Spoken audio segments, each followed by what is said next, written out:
질염에 대해서 말씀 좀 드릴게요.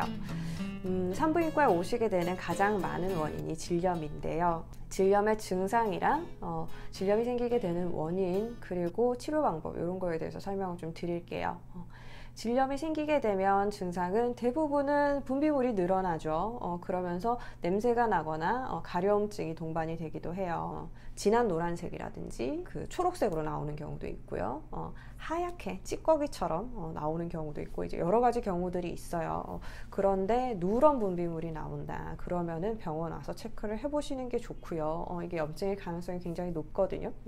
분비물이 나오면서 내가 이제 부가적인 증상들이 생길 때, 그래서 분비물에 냄새가 난다. 특히 특징적인 냄새는 생선 비린내 같은 냄새예요. 내가 아무리 깨끗하게 씻고 청결하게 관리를 해도 계속 속옷에서 냄새가 난다. 내가 앉아 있을 때도 올라오는 것 같다. 그럴 때는 내가 가렵거나 막 이런 증상이 없더라도 염증이 있을 수가 있어요.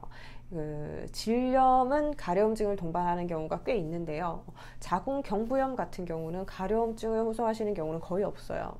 그런데 그 염증의 정도는 질염과 비슷하게 혹은 더 심하게 있을 수 있거든요. 그래서 체크를 꼭 하셔야 되고요. 또 한 가지는 가려움증. 가려운 게 질염이 있으면은 대부분의 분들은 질이 가려울 거라고 생각을 하세요. 내가 뭐 음모 쪽이 가려워요. 질 주변이 아니고 앞쪽이 가려워요. 항문 쪽이 가려워요. 그런데 이런 것들은 그런 뭐 하나하나 부분들의 이상이 아니고 질염에서 생기는 분비물들이 배출되면서 자극을 주고 질 안쪽에 염증 자체가 있으면서 자꾸 그런 이제 가려움증을 유발하는 그런 부분들이 있거든요. 그래서 가려운 게 주변에 있는 뭐 어느 한 부분일 수 있다. 꼭 질이 아닐 수 있다. 이거를 아셔야 될 것 같아요. 한 번씩 제가 검사를 하면 원장님 저는 거기가 가려운 게 아니고요. 여기가 가려워요. 이렇게 얘기를 하시는데요. 질염이 정말 질이 가려워서 오시진 않거든요.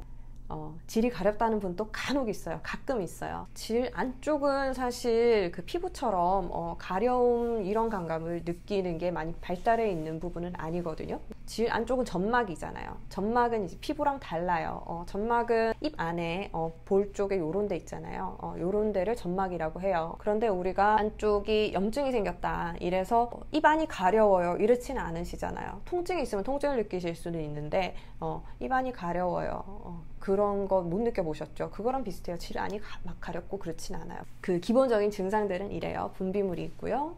냄새가 있고요. 가려움증이 있어요.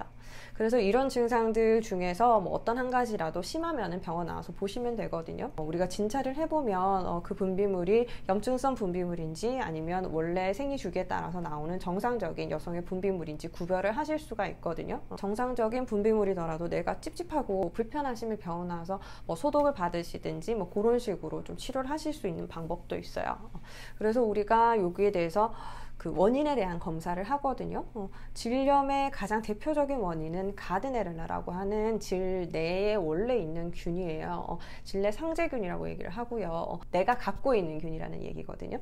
우리 몸 안은 완전히 무균 상태가 아니잖아요. 여러 가지 그 균총들이 막 어우러져서 살고 있는 그런 환경이라고 보시면 돼요. 그 가드네를라 같은 경우는 평소 때는 별로 문제를 일으키지는 않아요. 그런데 내가 뭐 컨디션이 굉장히 안 좋다든지 뭐 잠을 못 잤다든지 뭐 여러 가지 원인들에 의해서 질 내 산도가 원래는 이제 산성으로 유지가 되어야 되거든요. 약산성으로 유지가 되어야 되는데 그렇지 않고 그런 환경들이 파괴가 되면서 원래 정상적으로 있어야 하는 락토바실루스 이런 균들이 힘을 잃고요. 양이 줄어들고 이러면서 가드네렐라가 갑자기 확 늘어날 때가 있어요.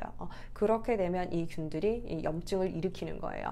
소량이 검출되거나 뭐 증상 없이 약간 검출되거나 이런 거 자체는 치료를 하실 필요는 없어요. 이거를 다 죽여놓는다고 해서 뭐 검출이 더 이상 되지 않는다고 해서 앞으로도 계속 없을 거란 얘기는 아니거든요. 요거는 이제 기본적으로 있는 애들이에요. 그래서 이거에 의해서 가장 뭐 질염이 많이 생기고 그래서 거기에 대한 항생제 치료를 해요. 또 뭐 다른 여러 가지 균들이 있어요. 그래서 우리가 병원 오시면 STD라는 검사를 해요. STD는 기본적으로는 성병을 얘기를 하거든요.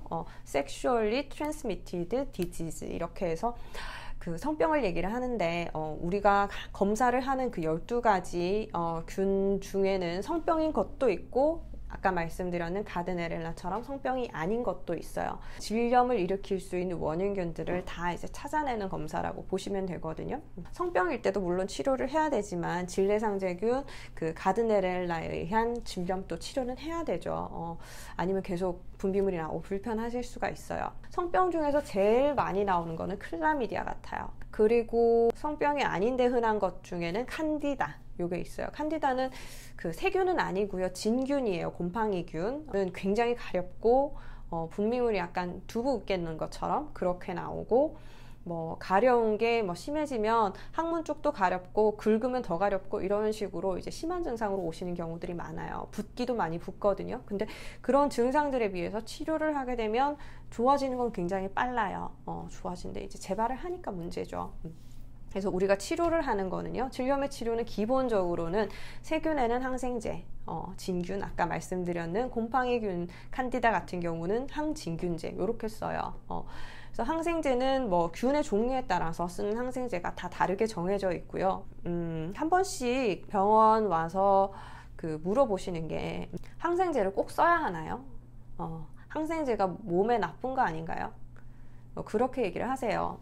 항생제는 아껴 쓰기는 해요. 그런데 정확하게 써줘야 돼요. 그래서 이 균이 완전히 없어질 때까지는 항생제를 유지를 해줘야 돼요. 그렇지가 않으면 예를 들어서 제가 처방을 뭐 하루에 2번 먹는 약을 내드릴 때도 있고 3번 먹는 약을 내드릴 때도 있는데, 3번 먹는 약도 뭐 하루 2번 드시고 제가 뭐 아침을 안 먹어서요 그러면서 뭐 2번 드시고, 2번 드리는 약은 뭐 시간이 없어서요 그러면서 1번 드시고, 그렇게 드시게 되면 문제가 뭐냐면 항생제는 내성이라는 게 생겨요. 지금 내가 가지고 있는 균들이 있잖아요. 이 균들이 항생제가 막 들어와서 얘들을 막 공격을 하잖아요. 항생제는 이제 균을 공격하는 역할이라고 생각하시면 돼요. 균을 막 공격을 하면 얘들은 죽어야 되죠. 없어져야 되죠.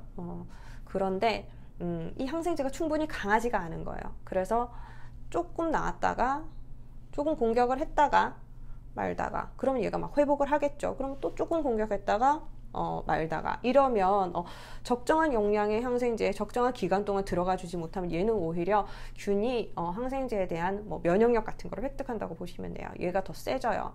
나중에는 이 항생제를 줘도 듣지를 않아요. 나 이거 전에 한번 겪어봤던 건데 뭐 이렇게 하면 되더라. 얘도 뭐 방법이 생기는 거예요. 그래서 이 항생제로 듣지 않는 균이 되는 거예요. 그렇게 되면 이제 항생제에 내성이 생겼다고 얘기를 하죠.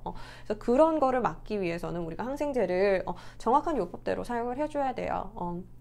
그리고 무조건 쓰는 게 나쁘고 안 쓰는 게 좋으냐 하면 그거는 또 아니에요. 최소한을 쓰는 거는 맞아요. 그런데 안 쓰게 되면 우리가 이제 세균에 대한 질환을 치료할 때는요, 항생제가 가장 좋은 방법이고 빠른 방법이에요. 그런데 그 항생제가 나쁘다, 안 써야 된다고 생각하시는 것들은 뭐 오남용의 경우고요. 감기 같은 경우, 감기는 그 세균에 의한 질환은 아니잖아요. 그런데 항생제를 쓰게 되면 그게 문제인 거죠. 그 질염이나 방광염 이런 것들은 바이러스에 의한 질환이 아니에요. 세균에 의한 질환이고, 그 세균들을 우리가 밝혀서 그 세균에 대한 정확한 항생제를 쓰면 그냥 낫는 거예요. 이게 치료 방법이에요. 그래서 뭐 다른 방법은 없어요 이렇게 얘기하시는데, 항생제가 교과서적으로 권유를 하는 치료 방법이고요. 내가 꼭 항생제를 먹고 싶지가 않다 그러면은 매일 와서 치료를 하실 수도 있어요. 소독하고 뭐 그런 식으로.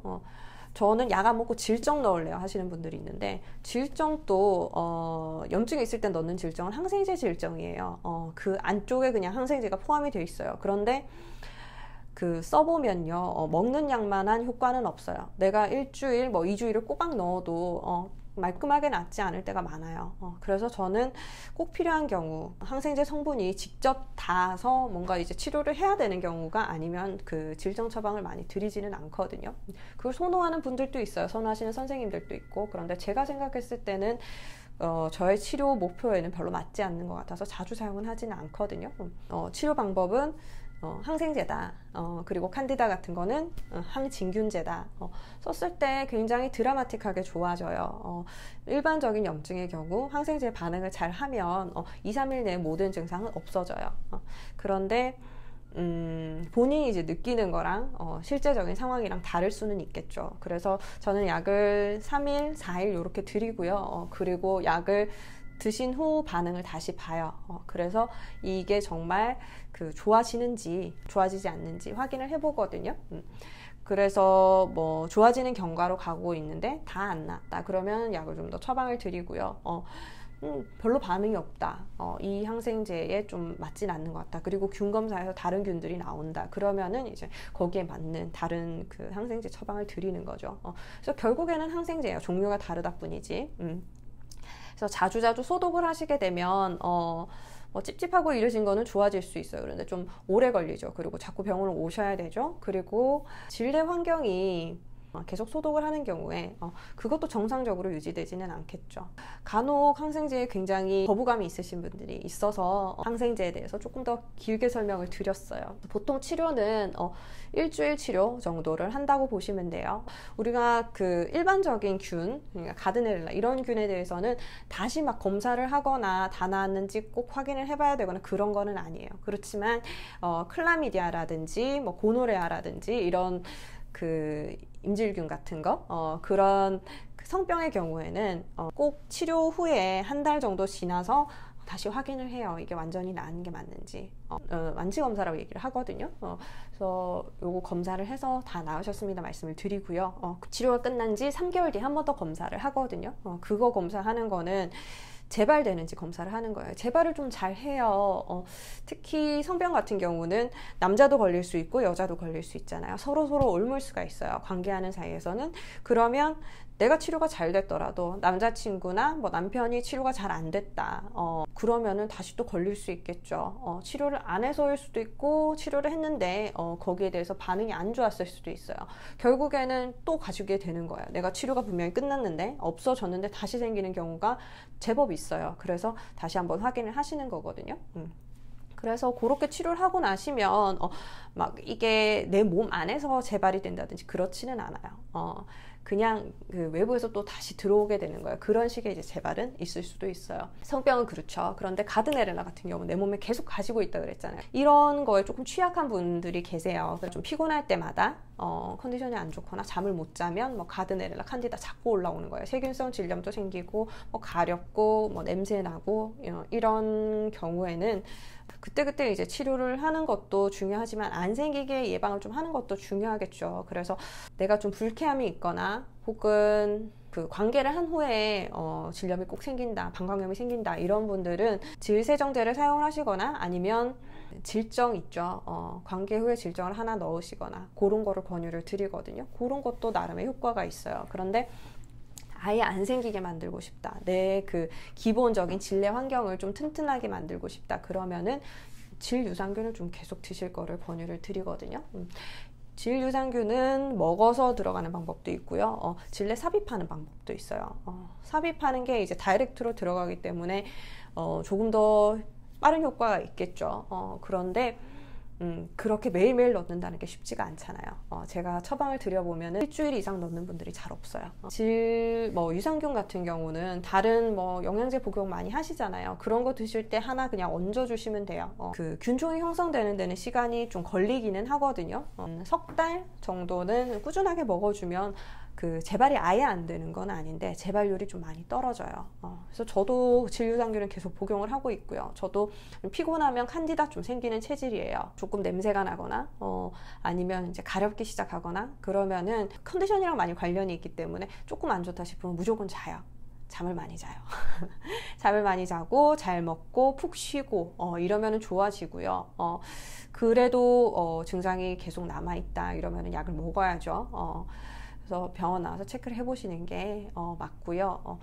평소 때 생활은 항상 너무 무리하지 않도록 하시고 약간의 그런 조짐이 보일 때는 특별히 신경 써서 잘 먹고 잘 주무시고 신선한 그런 식품들 위주로 잘 드시면은 더 도움이 될 거예요. 유산균 챙겨 드시고요. 저는 어릴 때부터 칸디다 질염이 있긴 있었거든요. 그런데 그땐 그게 뭔지 몰랐어요. 그냥 가렵기만 하니까 가렵네 이러면서 씻기만 하고 이거를 치료를 해야 된다 뭐 치료하면 빨리 좋아지는 방법이 있다 이런 거를 전혀 몰랐어요. 크고 나서 알았는 거죠.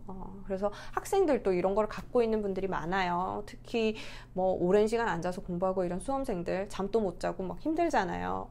그런 경우에 생겨 있는 경우들이 많은데 그래도 그게 뭔지 몰라서 치료를 받으러 오지 못하는 경우들이 있어요. 그런데 계속 더 심해지거나 계속 불편은 하죠. 그런데 막 긁을 수도 없고 그렇잖아요. 영상 참고하셔서 내가 이제 해당되는 증상이 있다 그러면 병원 와서 체크를 한번 해보시는 게 좋고요.